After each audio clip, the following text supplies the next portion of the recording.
Merhaba arkadaşlar, kanalıma tekrar hoş geldiniz. Bugün sizinle birlikte böyle hem kız hem erkek bebekler için uyumlu, oldukça güzel, oldukça şık bir model çalışması yapacağız.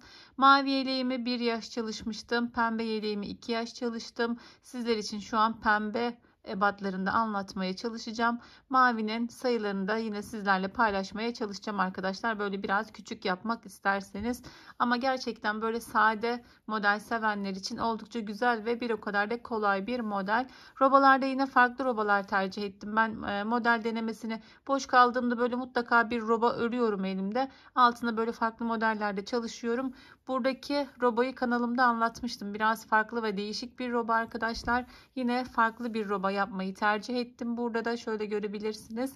Bunun yapımını yine kanalımda ayrı olarak paylaşmıştım roba yapımı olarak. Şimdi aynı burada yaptığım gibi sizlere de anlatmaya çalışacağım.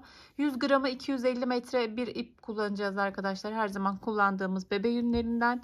1,5 yumağa ihtiyacımız var. 1,5'tan biraz fazla da olabilir. Yapacağımız sayılar dediğim gibi 2 yaş için olacak. 5 iliğe ihtiyacımız var. 15 sırada bir ilik açtığımızda da bu şekilde tam denk geliyor arkadaşlar. İliği tam ucuna gelsin istiyorsanız sizler 16 sırada da açabilirsiniz iliğinizi. Şimdi yeleğimiz için 85 ilmek başlıyoruz. Şöyle göstereyim. Çok farklı bir teknik değil. Diğer tekniklere benziyor ama yakada ters ve düz uyguladım arkadaşlar. Şöyle göstereyim sizlere de. İlk ilmeğimi attım. Burayı anlatmayacağım. Çok uzuyor videom çünkü. İlk ilmeğimizi atıyoruz. Arka sırada ilk ilmeklerimizi ters örüyoruz. Her zaman olduğu gibi. Önden lastik, arkadan bir sıra ters ördüğümüzde bu görüntü oluyor. Hem lastik görüntüsü ama arkadan ters ördüğümüz için toplama olmuyor yakada ve farklı bir görüntü çıkıyor arkadaşlar. Yine kollarda da kullandım bakın. Ön sıra lastik örüyoruz. Arka sırada ters ördüğümüzde böyle farklı bir çalışma oluyor. Sizler yine farklı başlama teknikleriyle de başlayabilirsiniz. Şişimize 85 ilmek atalım ve roba yapımıyla başlayalım. Evet, bu kez de sarı renkten başladım arkadaşlar. Bakalım bu renkten nasıl görünecek model. Her iki renkte gösterdi kendini. Sarıda da güzel duracaktır. Evet, ben şişime 85 ilmek attım arkadaşlar. Şöyle göstereyim, yine özetleyeyim sizlere. İlk attığımız ilmeğimizi tabii ki her modelde olduğu gibi ters örerek ilmeklerimizi açıyoruz. Öncelikle ön sırada bir ters bir düz örüyoruz. Arka sırada ters örüyoruz. Şöyle görebilirsiniz arka sırayı da. Sadece bu şekilde yakamızı farklı bir başlama tekniğiyle başlıyoruz. Daha önce bunu hazır gibi ya da çift kat başlama tekniği olarak başlamıştım. Onlar daha detaylı ve daha zor. Öyle söyleyeyim, hani bu şekilde yapılmıyor. Ama bu şekilde de yaparsanız yine yakanızda farklı bir görüntü vermiş olursunuz arkadaşlar. Robamıza başlıyoruz. Şöyle görüntümüzü biraz daha yaklaştıralım. 3 diş haroşa ördüm üzerine, çünkü burada bir sırada lastik ördüğümüz için. Burada iliğimizi açacağız ve yaka düşürme tekniğiyle modelimize başlayacağız. Ben arka sırada açmayı tercih ediyorum. Böyle açtığınızda haroşanın boşluğuna gelmiş oluyor. Yani şu boşluğuna tam tepesine geldiğinde hoş durmuyor. Benim gibi haroşayı ters örüyorsanız eğer arka sırada açtığınızda daha düzgün olacaktır. 4 ilmek ördüm, artırdım. 2 ilmeği birlikte ördüğümde ilk iliğimizi açmış oluyoruz. Sonraki ilik aralıklarımız 15 ilmekte bir arkadaşlar. Unutmayın. Arka sıramızı örüyoruz. Yaka düşürme yapacağımız için 16 ilmek kalana kadar örüyoruz. Ayrım sayılarını da vereyim arkadaşlar. Önlerde 16 ilmek var, kollarda 10 ilmek var, arkada 25 ilmek, ikişer ilmek de beden aralarında var. Bu şekilde ayrımlarınızı yapıp sizler işaretleyici kullanabilirsiniz. Ben şimdi birlikte sayarak ayrımlarımı yapacağım. 3 numara şiş ile örüyoruz. Sizler yine elinizin sıkılığına göre daha kalın ya da daha ince şişler kullanabilirsiniz. Ben bu kalınlıktaki ipleri 3 numarayla örmeyi seviyorum. Çok böyle örgüm delik delik çok bol olmasını sevmiyorum. Bu benim için dezavantaj aslında. Yani yelek örüyorsanız ve satıyorsanız bunları, daha küçük bir yelek çıkıyor. Daha küçük bir şiş numarasıyla ördüğünüzde, daha iri şişlerle ördüğünüzde mutlaka bir beden fark ediyor ama Ben örgümün hani düzgün olmasına daha özen gösteriyorum. İçime sinmiyor yani 3,5'lu ördüğümde delik delik oluyor örgüler. Çok çabuk salma da yapacaktır yani uzama yapacaktır yıkandığında. Sizler yine tercihen istediğiniz şişle örebilirsiniz. Şöyle ilk sırayı birlikte tamamlıyoruz arkadaşlar. 16 ilmek olana kadar. Sonrasında üçer üçer yaka düşürme tekniği yapacağız. 3 seferde tamamlanacak. Yaka düşürme tamamlanana kadar da roba yapımını da öğrenmiş oluyoruz. Sonrasında robamızı bitirene kadar örüyoruz. 2, 4, 6, 8, 10, 12, 14. Şöyle birkaç ilmek daha örmem gerekiyor. Tekrar sayacağım. 2, 4, 6, 8, 10, 12, 14. Şöyle 16 ilmek kaldı arkadaşlar. Buradan 3 ilmeğimizi örüyoruz. 16 ilmeğin 3 ilmeğini örüyoruz. Kalıyor 2, 4, 6, 8, 10, 13 ilmek. Geri döndük. İlk ilmeği örmeden alıyorum. 13 ilmek vardı. İlk ilmeği örmeden aldım. 14 oldu. 15, 16. Öndeki 16 ilmeğimizi ördük. Artırıyoruz. Robamızı yapacağız. Şöyle göstereyim arkadaşlar. İlk ilmeği atlıyorum. İkinci ilmeği uzatıyorum. Ördürüyorum. Sonra sıradaki örmem gereken ilmeğimi ördürüyorum. Ve bakın 2 ilmeği birden şişten çıkarıyorum. Artırıyorum. Anlamamış olabilirsiniz. Şimdi tekrar yapacağız. 1, 2, 3, 4, 5, 6, 7, 8, 9, 10. Kolda 10 ilmeğimiz vardı arkadaşlar. Artırıyorum. Burada burma işlemi yapıyoruz aslında. Yani 2 ilmeği bunu çıkarıp da yapabilirsiniz. Şöyle bakın. Bu ilmeği öne alarak şöyle göstereceğim. Farklı şekillerde göstermeye çalışacağım. Bu şekilde ilmekleri burgu yaparak 2 ilmekten örebilirsiniz. Bu da aynı işlem. Artırıyorum. Şimdi arkada tekrar göstereceğim. 1, 2, 3, 4, 5, 6, 7, 8, 9, 10, 11, 12, 13, 14, 15, 16,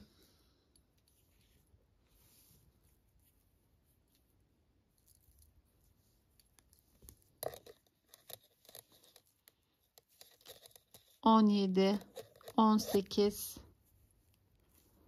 19, 20, 21, 22, 23, 24, 25. Arkadaki ilmekleri de ördük. Artırıyorum. En kolay teknik bu şekilde arkadaşlar. Bu ipi başa almamız gerekiyor. Yani çaprazlamamız gerekiyor. İlk ilmeği atlayıp bunu biraz esnettiğimizde öncelikle bunu ördürüyoruz. Sonra ilk örmemiz gereken ilmeği ikinci aşamada ördürüyoruz. 2 ilmeği birlikte çıkarıyoruz. Artırıyorum. 1, 2, 3, 4, 5, 6, 7, 8, 9, 10. Koldaki 10 ilmeğimizi ördük. Artırıyoruz. 1, 2, ikinci ilmeğimi esnettim kolay örmek için. Ördürdüm. Sonra sıradaki ilmeğimi ördürüyorum. Artırıyorum. Buradan da 3 ilmek örgümüze ilave ediyoruz arkadaşlar. 1, 2, 3. Sol şişimizde yine 13 ilmeğimiz var. Geri dönüyoruz.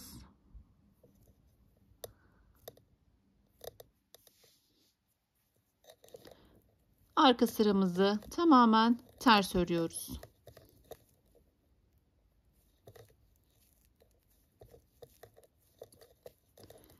İlk sıramızı kurduk. Bakın. Şimdi ters örmeye devam edeceğim. Şöyle dönüş yaptığımız noktaya kadar, bakın şuradan belli, yani 13 ilmek olana kadar arkadaki ilmeklerimizi ters örelim ve devam edelim. Evet, arka sırayı ters örerek geldim. Dönüş yaptığım yere kadar şu anda 13 ilmeğim vardı. Bir 3 ilmek daha ilave ediyoruz. 1 2 3. Sol şişimde şu anda 10 ilmeğim var. Bir sonraki sırada dönüş yaptığımızda yaka düşürme işlemimiz tamamlanmış olacak. Arkaya döndük. İlmeğimizi örmeden aldık. Düz örerek ilerliyoruz. Artık ayrım yerlerimiz belli olduğu için sayarak ilerlememize gerek yok arkadaşlar. Artırdığımız ilmeğe kadar geliyoruz. Artırdığımız ilmeği de örüyoruz. 2 ilmeğimiz var. Bakın işlem yaptığımız. Artırıyoruz öncesinde. Yine aynı işlemi yapıyoruz. Hep aynı tarafa burma yapıyoruz. İlmeğimi esnettim, ördüm. Sonra yanındaki ilmeğimi örüyorum. İkisini birlikte çıkarıyorum. Artırıyorum. Koldaki ilmeklerimi örüyorum yine artırdığım yere kadar.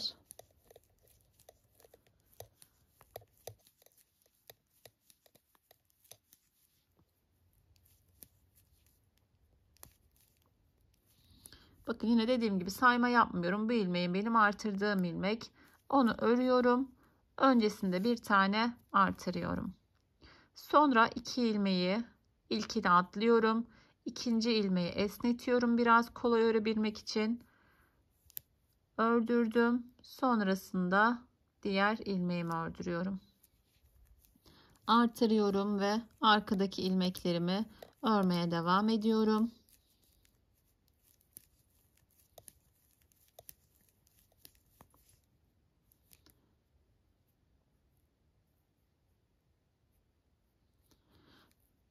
İpin kendi düğümü, sanırım ipim karıştı zannettim. Örmeye devam edeceğim. Örgüde en sevmediğimiz olaylardan bir tanesi düğüm olayı arkadaşlar. Bazen ne yaparsanız yapın örgüde kendini belli ediyor düğümü geçtiğiniz yer. Dikişli örgülerde bunu hani kenara getirmeye özen gösteriyoruz ama böyle bütün örgülerde mümkün olmuyor. Evet, yine artırdığım yere geldim. Artırıyorum. İpimi, ilmeğimi esnetiyorum. Ördürüyorum. Daha sonra ilk ilmeğimi ördürüyorum ve ikisini birlikte şişimden çıkarıyorum. Yani ilk gördüğünüzde karışık gibi gelse de oldukça kolay bir işlem arkadaşlar. Bunun daha önce mutlaka yapmışsınızdır. Üçlü, dörtlü vurgular, tüm ilmekleri çıkararak çaprazlama işlemi. Ama burada 2 ilmeği çok rahatlıkla, yani şişten de çıkarsak nasıl olur? Şöyle göstereyim. Şişten çıkarıyoruz. Bu ilmeği arkaya, bu ilmeği de önden buraya geçiriyoruz. Ama hani burada ilmek kaçırma riski her zaman var arkadaşlar. Biraz da hani örgüye yeni başladıysanız eğer zorlanabilirsiniz. Burada artırma işlemi de olduğu için kaçan ilmeği tutmak da kolay olmayacaktır. O yüzden bu şekilde çok kolay yapabilirsiniz. Bakın dönüş yaptığım ilmeğimi örüyorum. Buradan da 3 ilmek ilave ediyorum. 1 2 3. Buradan da geri dönüşümüzü yaptık. 2 kez yaka düşürme işlemini yaptık. Bu sırada artık tamamlanmış olacak yaka düşürme tekniğimiz. 10 ilmeğimiz kaldı her iki tarafta da. Arka sıramızı böyle ters örüyoruz. Sıramızı tamamlayalım arkadaşlar. Yine dönüş yaptığımız yere kadar ve devam edelim. Evet, devam ediyoruz. 10 ilmeğimiz var sol şişimizde. Son 3 ilmeği alarak 3. dönüşümüzde yapıyoruz. Yaka düşürme işlemimiz burada tamamlandı arkadaşlar. 2 4 6 7 sadece kenar patımız kaldı. Burada tamamlıyoruz. Şimdi sol tarafta da, yani burada son kez dönüşümüzü yapacağız. Robamızı da örmeye devam ediyoruz. İlk ilmeğimi yine örmeden aldım. Artırma noktasına kadar örerek ilerliyorum. Robamızı da anladığımızı düşünüyorum arkadaşlar artık. Yaka düşürmeyi tamamladığımızda ben örmeye devam edeceğim. Bakın şöyle karışık gelebilir ama artırdığımız ilmek böyle delik halinde görünüyor zaten. Onu örüyoruz öncelikle. Geldik bakın işlem yapacağımız ilmeğimize. artırıyoruz. Yavaş yavaş da burgularda görünmeye başladı. Esnetiyorum. Sağa doğru örüyorum. Sonra diğer ilmeğimi örüyorum. İkisini birlikte çıkardım. Yine devam ediyorum örmeye. Koldaki ilmeklerimizi düz olarak örüyoruz.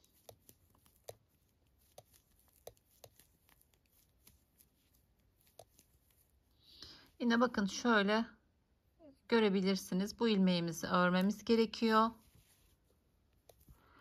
Öncesinde artırdım. İlmeğimi esnetiyorum. Ördürüyorum. Sonra sıradaki ilmeği ördürüyorum. İkisini birlikte çıkarıyorum. Örmeye devam ediyoruz yine artırma noktasına kadar.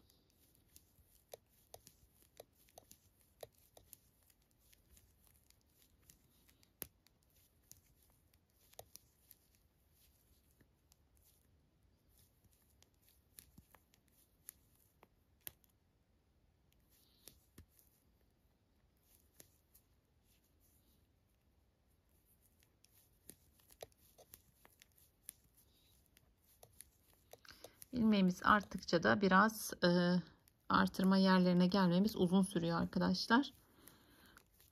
İlmeğimiz artarak devam ediyor. Her sırada 8'er ilmek artmış oluyor. 4 noktadan artırıyoruz. 2, 4, 6, 8. Şöyle yine geldik artırdığımız noktaya. Öncelikle ikinci ilmeğimi esnetiyorum. Sağa doğru şöyle düz olarak örüyoruz. Sonra sıradaki ilmeğimi ördürüyorum ve tamamlıyorum. Düz olarak devam ediyoruz.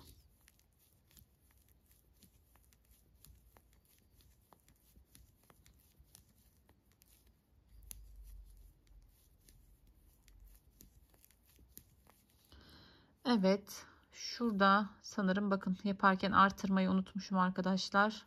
Şimdi fark ettim. Şöyle yapabiliyoruz bakın. Şu ilmeğimi aldım.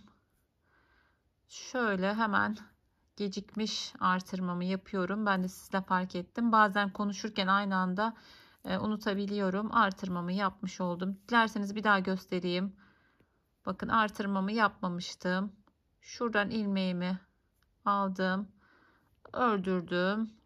Burada artırmamı da yapmış oldum. Bazen olabiliyor bu şekilde. Evet bakın artırmamız yapıldı. Artırıyorum. Esneterek. Hem anlatıyorum hem de bir yerden hani eksik anlattığım işte unuttuğum bir detay var mı diye toparlamaya çalışırken unutabiliyorum. O yüzden hemen hallettik. Sizlere de eğer unutursanız bu şekilde yapabilirsiniz. Son artırma ilmeğimi, dönüş ilmeğimi ördüm. Bakın burada da 10 ilmeğimiz var. 1, 2, 3 ilmek ördük. Her iki tarafta da yaka düşürme işlemimiz tamamlandı arkadaşlar. Arka sıralarımızı satır başına kadar öreceğiz. Artık dönme işlemi yapmayacağız. Dönüşümü yaptım. İlk ilmeğimi örmeden aldım. Arka sıramı ters örüyorum. Sıramızı tamamlayalım. Şöyle bir kez daha şöyle kısa bir başlangıç yapacağım. Artık robamızı örmeye devam edeceğiz arkadaşlar. Modelimiz çıktı zaten ortaya. 3 sıra birlikte yaptık. Sonrasında örmeye devam edeceğiz. Arka sıramızı tamamlayalım ve ilerleyelim. Evet, robamız bu şekilde arkadaşlar. Bakın yaka düşürme yaptığımız yerdeki oyuntu da meydana çıktı. Şöyle son bir kez artırma noktasını göstereceğim detaylıca. Sonrasında robam bitene kadar örmeye devam edeceğim. Her zaman olduğu gibi. 7 kenar patımızı örerek başlıyoruz. Artık yaka düşürme işlemimiz tamamlanmıştı. Evet, 7 kenar patımı ördüm arkadaşlar. Düz örgüme geçtim. Artırma noktasına kadar hızlıca geliyorum düz örerek.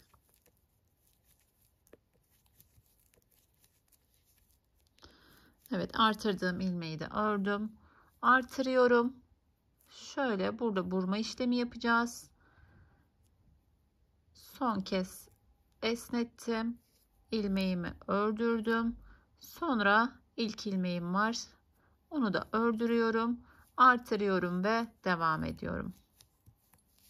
Evet, bu kadar kolay robamız. Farklı ve güzel, kolay bir roba. 3 sırada anlatmaya çalıştım arkadaşlar. Umarım anlamışsınızdır. Yine bu robanın anlatımı kanalımda mevcut. Hani daha detaylı anlatım istiyorsanız robayı aynı sayılarda anlatmıştım. Oradan da bakarak yapmanız mümkün. Evet, şimdi 20 artırma olana kadar robamızı örmeye devam edeceğiz. Buraları ajurlardan kolaylıkla sayabilirsiniz arkadaşlar. Burada yaka düşürme işlemi yaptığımız için ön haroşalardan sıra tespiti yapmıyoruz. Buradan kolaylıkla sayarak 20 sırayı ayarlayabilirsiniz. 20 sıra örelim. Ben haroşamda yine 2 sıra artırmaya devam ediyorum arkadaşlar. Aynı noktalardan gizli artırma olarak. Orayı da yine sizlere bir sıra göstermek isterim. 20 sıramızı yapalım robamızda ve haroşamızla birlikte devam edelim. Evet arkadaşlar, robamızı ördüm ben. Şöyle sayabiliriz. Bakın. Şöyle göstereceğim. 1, 2, 3, 4, 5, 6, 7, 8, 9, 10. Şöyle 11, 12, 13, 14, 15, 16, 17, 18, 19 ve bakın son artırmamızda 20 olarak robamızı tamamladık. Daha küçük yapmak istiyorsanız 18 artırmada da bırakabilirsiniz arkadaşlar. Altında yine böyle mavi gibi daha küçük yaparak bir yaş yapmanız da mümkün. Yani aynı sayılarda başlayıp da robayı kısa tutarak da küçük yelekler yapabilirsiniz. Şimdi şöyle bir kez göstereceğim. Dediğim gibi ben artırmaya devam ediyorum. Çünkü fazlaca bir ilmeğe ihtiyacımız oluyor. Kol kesiminden sonra kol altından çok fazla ilmek artırmak istemiyorum ben. Çok geniş, güzel durmuyor kol altında. Yapacağım modele göre çok ilmeğe ihtiyacım varsa eğer bu şekilde kol altında 2 sıra artırmaya devam ediyorum. Haroşanın 2 sırasında. Sizlere de göstereceğim. Yani 5-6 ilmek kadar normal ama yani 10 ilmek çok fazla oluyor. Mesela 10'ar ilmek artırmanız gerektiğinde kol altında. Bu da güzel görünmüyor, kötü görünüyor. Çok açık oluyor kol altı. Bu şekilde yaptığımızda daha düzgün oluyor.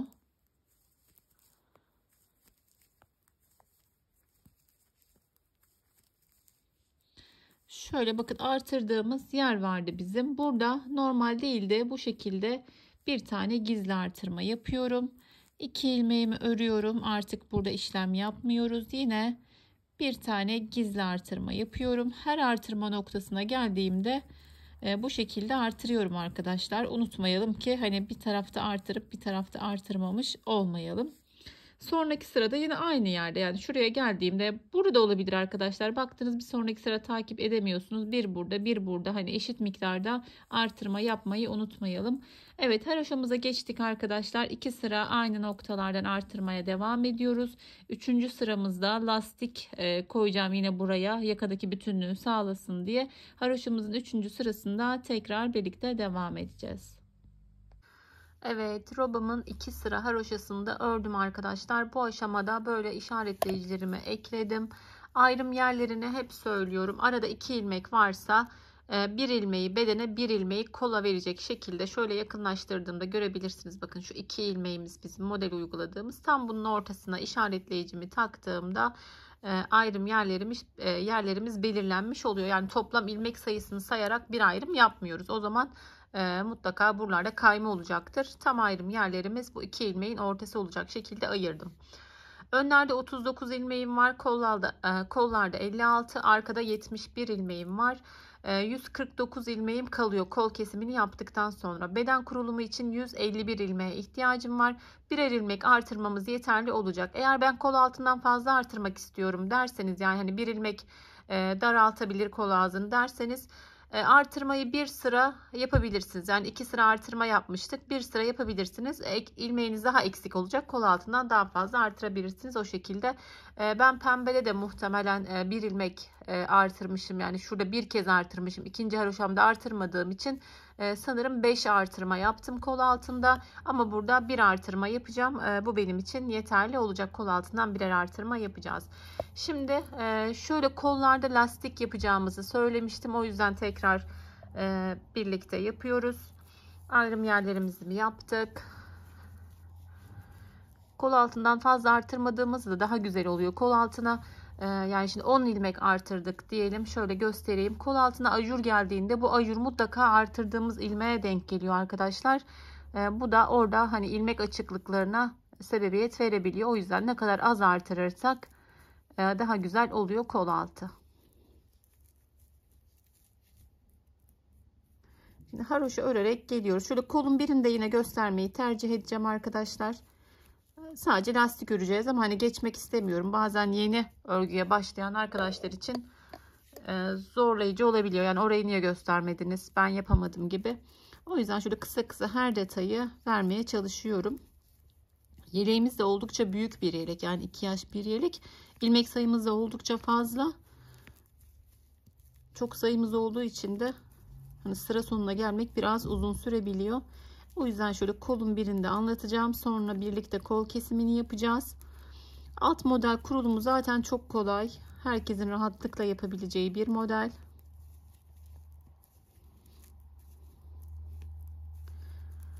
Şöyle işaretleyicimin olduğu yere geldim. Şöyle tekrar alayım.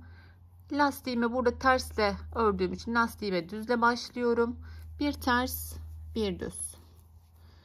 Haroşamın 3. sırasında sadece kol ilmeklerimi lastik örgüye çeviriyorum arkadaşlar. Bir ters, bir düz örüyorum. Koldaki ilmeklerimiz işaretleyici koyduğum için belli. Sadece koldaki ilmeklerimi. Koldaki ilmeğimiz de tek sayı değil çift sayı yapmıştım. Onu düşünemedim. Lastik tek sayıyla denk geliyor. Son ilmeğimiz yine ters oluyor arkadaşlar. Düzle başlayıp düzle bitirsek daha güzel olurdu ama 10 ilmekti koldaki ilmek sayımız. Bu şekilde. Yani sondaki ilmeği keserek de yapabilirsiniz. Çok sorun değil ama bu şekilde denk geldiğini söylemek istedim. Şöyle kolun birini hızlıca birlikte tamamlayalım. Robayı bitirip kol beden ayrımını yaptıktan sonra bana yelek bitmiş gibi geliyor arkadaşlar. Umarım herkes için de öyledir. Hatta modeli kurup şöyle bir sıra model ayarladıktan sonra, çünkü düz bir aşama, hani artırma yok, takip yok. Roba bitene kadar biraz daha takip isteyen bir şey oluyor yelek örmek. Ama hani bedeni kurup alt modele geçince kenara bırakıp bazen yeni bir roba bile başladığım oluyor. Zaten bu artık hani yoluna girdi. Yeni bir model başlayayım diye.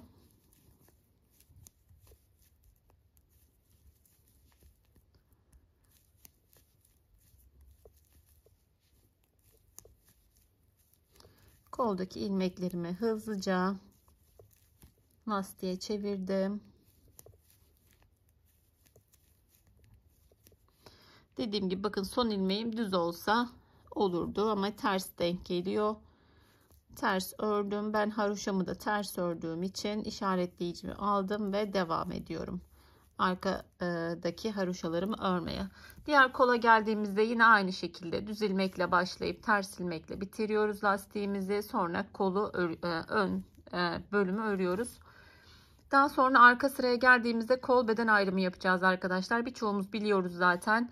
Ön ve kolu öreceğiz. Keserek buraya geleceğiz. Artıracağız, birleştireceğiz. Bu aşamaları yine birlikte yapacağımız için ben şöyle sıramı tamamlayayım ve birlikte devam edelim. Evet, artık haroşamız tamamlandı arkadaşlar. Arka sırada kesim yapacağımı söylemiştim. Şöyle bir kesimimizi birlikte yapalım. Zaten kol altından bir ilmek artıracağız. Sizler bu aşamada mutlaka ayrım yaptıktan sonra kolları çıkarın. Ön ve arka sayınızı sayın arkadaşlar. Bazen ara artırmalarında, gizli artırmalarda unuttuğumuz olabiliyor. Ben de yapıyorum. Hani bir yerde artırıyorum, bir yerde gizli artırma olduğu için unutuyorum. Kontrolünüzü yapın. Belki bir değil de 3 ilmek gerekebilir. Onu kol altında artırarak 151 ilmeğe ulaşın mutlaka. Kol kesimini ve kol alt artırmasını yaptıktan sonra model kurmak için 151 ilmeğe ihtiyacımız var. Eksik olanlar dediğim gibi kol altında fazla artırarak tamamlayabilir. Şimdi haroşamızın arka sırasındayız. Kolun ön sırasında kolda yani ön sırada lastik yapmıştık. Şimdi arkada onları ters yapacağız. Yakada yaptığımız gibi aynı.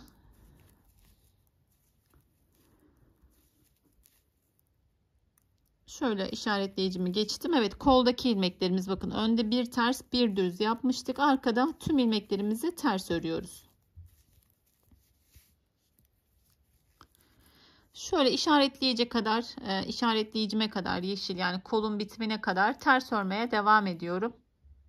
Evet, şöyle bakın ön sıramızı tamamladık. Haroşanın kolda lastik uyguladık. Arkayı ters örerek bir kol bitimine kadar geldik. Şöyle görebilirsiniz. Bu aşamada kesme yapacağım. Yani devam etmiyorum. Bir sonraki aşamada da kesmiyorum. Burada geri dönerek kesme işlemini yapıyoruz. Tığ ile yaparsanız çok daha pratik oluyor arkadaşlar. Sizler de tığla yapabilirsiniz ya da normal kesme tekniğiyle kesebilirsiniz. Şöyle ipimi çıkarayım. 2 ilmeği öncelikle tığımıza alıyoruz. İkisini birlikte örüyoruz. Sonraki aşamalarda bir ilmek alıp şöyle görebilirsiniz. Rahat bir kesim yapmaya özen gösteriyoruz ki kol ağzı daralmasın. Evet, koldaki tüm ilmeklerimizi bu şekilde keselim arkadaşlar.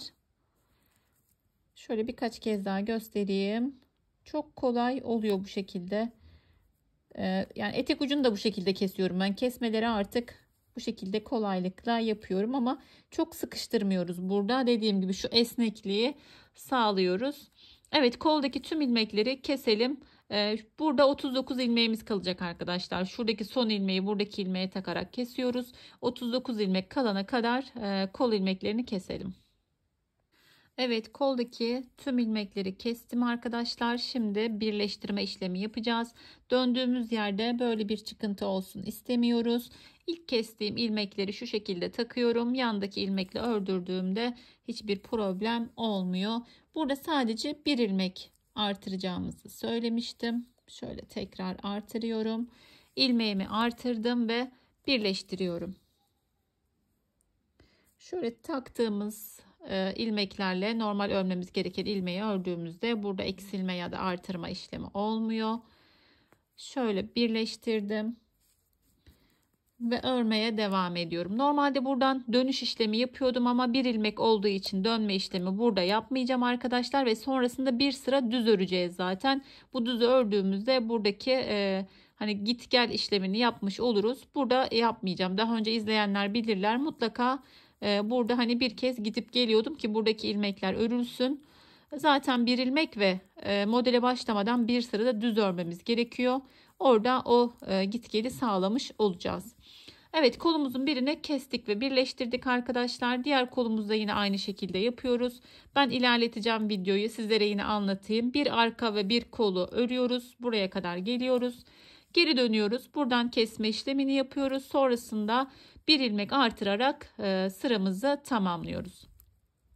Diğer kol kesimini yaptıktan sonra da bir sıra örelim. Ben orayı da yine atlamak istiyorum arkadaşlar. Zaten işlem olmayan bir sıra. Kol kesimimizi tamamlayalım. Bir sıra düz örelim ve model kurulumuyla devam edelim. Evet, kol kesme işlemimizi tamamladık. Sonrasında bakın bir sıra düz, arkada bir sıra ters ördük. Modelimizin arasında da zaten bu var. Modele geçmeden de başlamadan da bir sıra düz ve ters örüyoruz. Şimdi modelin yapımına geçelim. Modelin yapımı 5 ve katları artı 2 ilmekten oluşuyor arkadaşlar. Model haroşa ile birleşmesin diye şöyle ilmek ilave ettim. Birer kenar ilmeği. Bunu koymayabilirsiniz ama modelle hani şurası geldiğinde haroşa ile kenar patıyla birleşiyor. Çok güzel görünmüyor. O yüzden bu tür modellerde mutlaka bir düz ilmek eklemesi yapıyoruz. Daha güzel oluyor. İşte başladığımızda göreceksiniz oldukça kolay bir model, çok da keyifli yapması. 7 kenar patımı ördüm. Modelimden bağımsız bir düz ilmeğim var. Bu modele dahil bir ilmek değil. 5 ilmek ters örüyorum. 1 2 3 4 5. Bir ilmek düz artırıyorum. Üçünü birlikte örüyorum.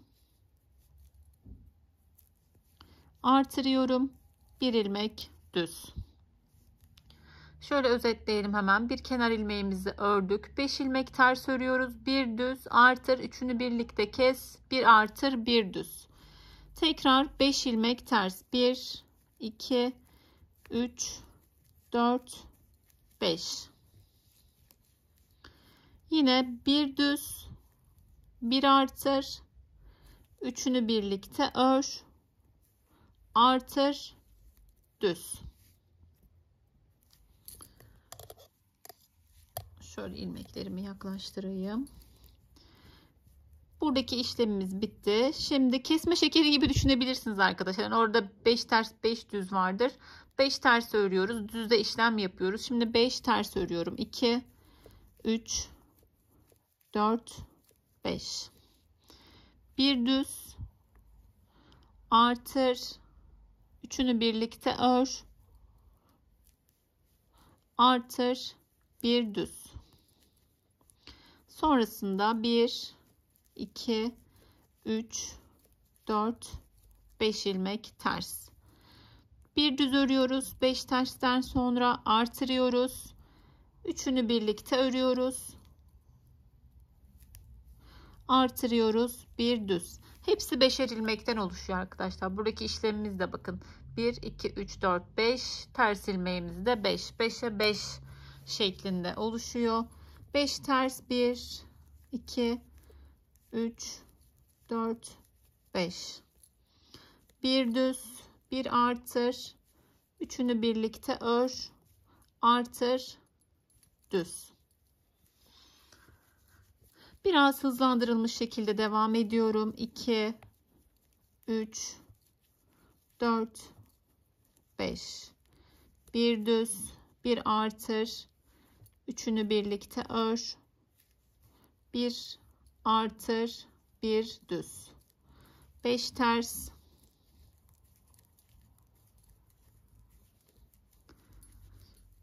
Bir düz, bir artır. Üçünü birlikte ör. Bir artır, bir düz. Bu sırayı sıra sonuna kadar yapalım birlikte. Sonraki sıralarda hep aynı işlem olduğu için arkadaşlar başta göstereceğim. Sonunu ben getireceğim. 2, 4, 5. Bir düz artırıyoruz. Üçünü birlikte örüyorum. Artırıyorum. Bir düz. 5 ters.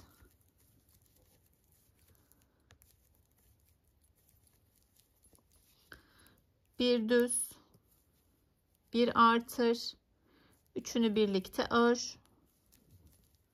Bir artır. Bir düz. Yani sesli dinleyerek dahi yapabileceğiniz bir model arkadaşlar. 2, 4, 5. Şöyle az kaldı. Arkayı da tamamladık. Tekrar bir düz, bir artır. Üçünü birlikte ör. Bir artır, bir düz. 1, 2, 3, 4, 5 tersimi ördüm. Bir düz, bir artırdım. Üçünü birlikte ördürdüm. Bir ilmek düz. Bir düz, bir artır, üçünü birlikte ör, bir artır, bir düz. 5 ilmek ters örüyorum.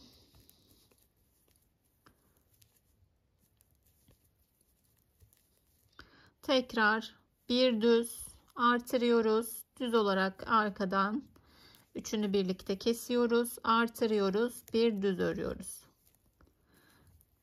1, 2, 3, 4, 5. Bir düz, bir artır. Üçünü birlikte ör, artır, düz. Tersle başlamıştık. Tersle bitireceğiz. 1, 2, 3, 4, 5. Ve bir de kenar ilmeğimiz vardı. Bakın tam sayılı kurduğumuzda Çok rahat modelimiz oturuyor. Zaten videoların amacı da bu. Bizler daha önce deneyimliyoruz. En azından ben öyle yapıyorum. Yani hiçbir yeleği örmeden direkt başlayıp sizlere anlatmıyorum arkadaşlar. Bir yelek örüyorum. Bazen tam oluyor, bazen eni dar oluyor da çok geniş oluyor. İkinci bir yeleği tekrar ayarlayarak sizlere bu şekilde sunuyorum ve tam sayılı olarak çok rahatlıkla modelimizi kurabiliyoruz. Şimdi modelimizin arka yüzü tamamen ters örgü. Hiçbir işlem yapmıyoruz model sonuna kadar. Robada da yapmamıştık zaten. Arka sıraya geçelim. Bazen sade görsel olarak izleyenler olabiliyor. Onlar için de en azından hani arkaya döndüğümde ne yaptığımı görebilsinler diye. Farklı dilde izleyenler için şöyle bir arkaya başlangıç yapalım. Tüm ilmeklerimiz ters olacak arka yüzde.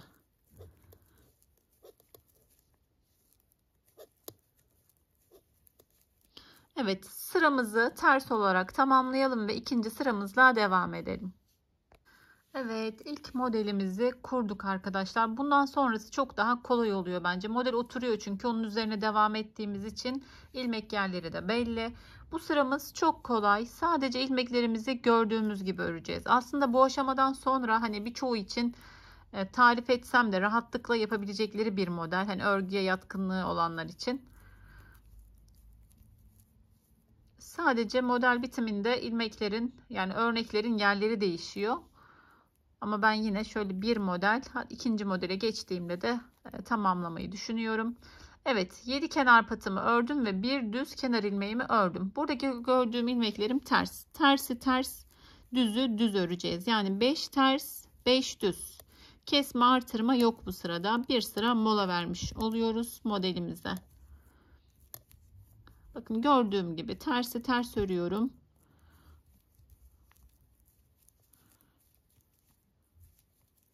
Düz ilmeklerime geldim. Düz ilmeklerimi düz örüyorum. 5 ters 5 düz şeklinde ilerliyoruz bu sıramızda. Videonun başında da söylediğim gibi herkesin yapabileceği çok kolay ve keyifli bir model arkadaşlar. Çıtı pıtı, çok böyle hani karışık model sevmeyenler için özellikle.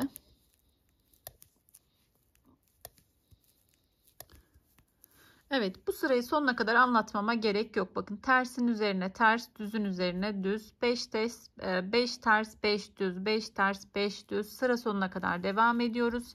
Kenarda bir düz ilmeğimiz var. Bunu unutmuyoruz. Zaten ilmekleri gördüğümüz gibi öreceğimizi söylemiştim. Sıramızı tamamlayalım ve bir sonraki sıramızla devam edelim. Evet, modelimizin 3 sırasını geride bıraktık arkadaşlar. Bir sıra düz örmüştük. Bir sıra işlem yaptık. Bir sıra ilmekleri gördüğümüz gibi ördük. Bu sırada yine şöyle kesme yaptığımız sıradayız. Aynı aslında yine bir sıra ara vermiştik. Bu sırada yine 7 kenar patımı örerek başlıyorum.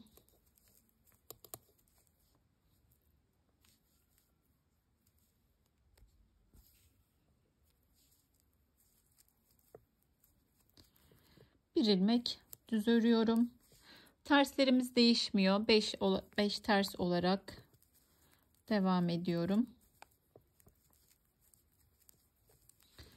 Evet, buraya geldik yine. Bakın bir ilmek örmüştük. Bir artırıp 3 ilmeği birlikte almıştık. Sonrasında artırıp bir düz örmüştük. Aynı devam ediyor üstüne. Sadece bir sıra ara verdik. 5 ilmek tersimi örüyorum.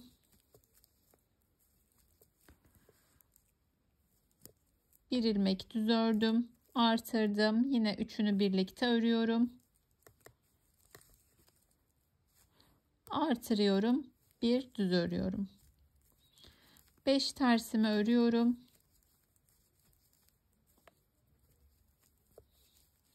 Buraya geldiğimizde bir ilmek düz artırıyoruz.